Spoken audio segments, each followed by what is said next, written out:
Kalian pasti tidak asing dengan yang namanya desa dan kota. Desa seringkali digambarkan sebagai daerah yang tertinggal, dipenuhi dengan sawah-sawah dan jauh dari teknologi.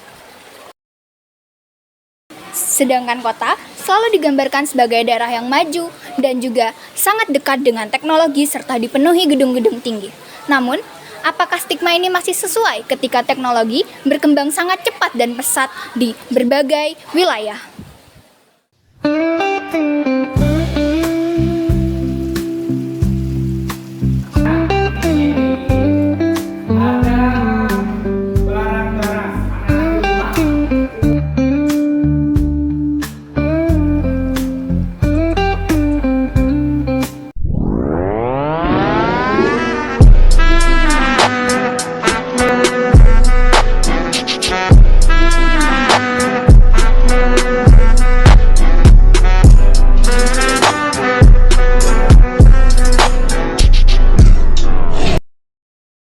Kami turun langsung ke lapangan, yaitu ke Desa Sumber Kejayaan. Suasana desa masih sesuai dengan apa yang masyarakat bayangkan. Terdapat sawah yang luas, udara sejuk, berbanding terbalik dengan kota. Gedung-gedung tinggi di kanan kiri, penuh polusi akibat banyaknya kendaraan yang berlalu lalang. Jadi, globalisasi tidak mengganggu suasana desa.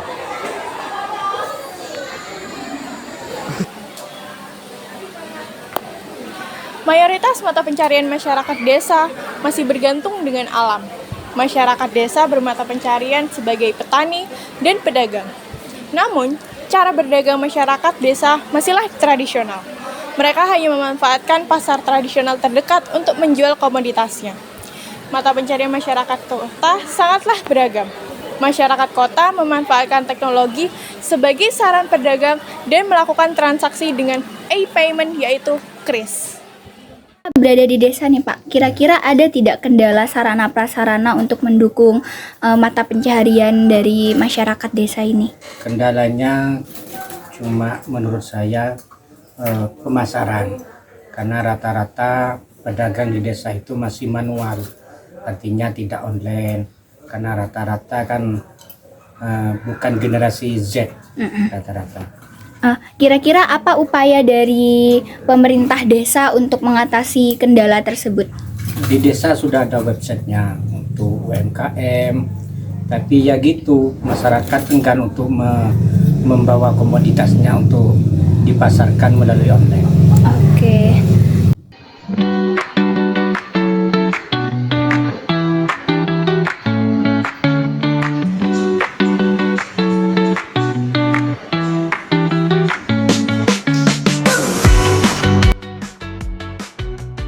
Pendidikan.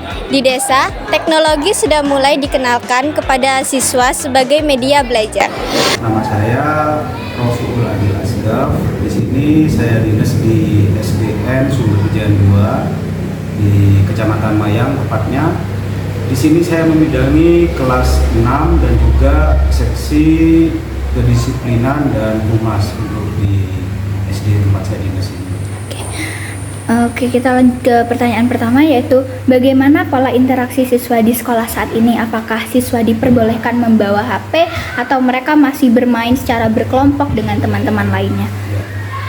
Nah, seiring perjalanan waktu itu kan perbedaan zaman, dari zaman saya masih SD dengan zaman masa kini yang sudah penuh dengan modernitas. Jadi untuk para peserta didik di SD sini ini untuk membawa HP kondisional. Jadi HP itu kadang kalau ada sudah tugas menyangkut multimedia terkait pembelajaran yang sudah Merdeka Belajar saat ini, kadang para wali kelas itu memberi izin para peserta didik entah hari apa dalam pelajaran apa untuk membawa HP, dan untuk sosialisasi para peserta didik di sini ini masih kental. Jadi mereka tidak mandang kelas 1, 2, 3, 4. Jadi mereka berbaur dan tidak ada yang namanya kelompok-kelompok di sini. Jadi istilah sekarangnya ada geng-gengan kalau di SDN Sumber Kejayaan. Fasilitas kesehatan. Untuk di desa, terdapat Polindes yang memberikan layanan kesehatan, namun layanan yang diberikan hanya terbatas di hari Senin hingga Jumat. Sedangkan di kota, terdapat banyak sekali pilihan rumah sakit yang tersedia 24 jam setiap hari.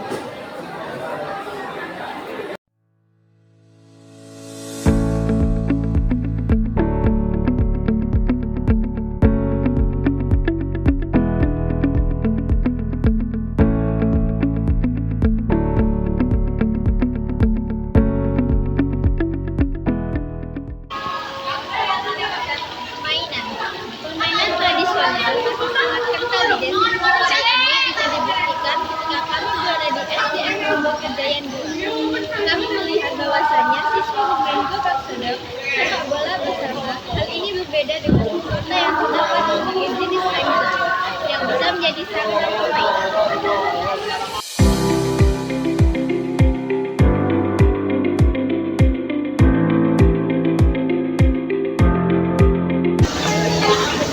Baik, di sini saya Renita Aisyah Ramadanti dari SMA N3 Jember dan asal tempat tinggal saya yaitu di Kecamatan Layang, Kabupaten Jember. Di sini saya akan menjawab pertanyaan dari pewawancara. Yang pertama, apa perbedaan kultur yang kamu rasakan antara sekolah di kota dan di desa?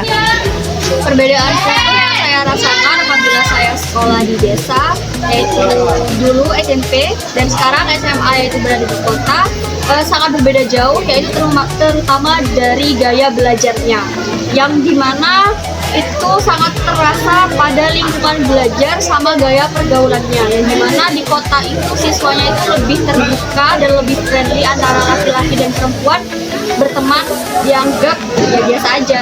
Jika kalau di desa pertemanan seperti itu menurut saya itu mereka berpandangan bahwasanya itu buruk. Jadi itu yang saya rasakan antara gaya belajar sama pergaulan.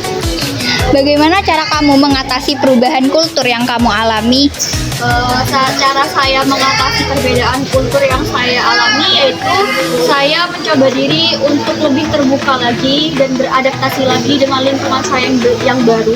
Terutama tentunya saya juga harus menyesuaikan diri saya untuk lebih membuka diri, mencari tahu hal-hal yang baru tentang lingkungan agar bisa menyesuaikan sikap-sikap saya di situ.